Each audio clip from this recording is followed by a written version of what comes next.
What's up, guys? If you're getting a DirectX error while launching EAFC25 on PC, here's how to fix it step by step. Step 1. Update your GPU drivers. Go to the official NVIDIA or AMD website. Download the latest driver for your graphics card. Do a clean install if possible, that clears old settings that might be causing the crash. Step 2. Install the latest DirectX runtime.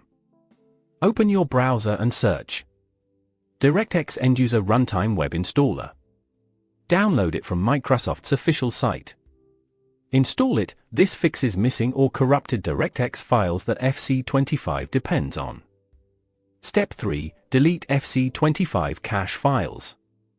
Go to Documents, EA Sports FC25. Delete the entire folder. Don't worry, it will be recreated on launch. Step 4. Launch in DirectX 11 mode. Open the EA app or Steam. Right-click on FC25 Game Properties or Launch Options. Add this line, DX11. Then launch the game. This forces it to run in DirectX 11, which is more stable on many systems. Step 5. Optional, repair game files. In the EA app, click the 3 dots on FC25 Repair.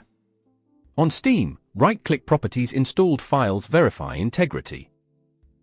That's it.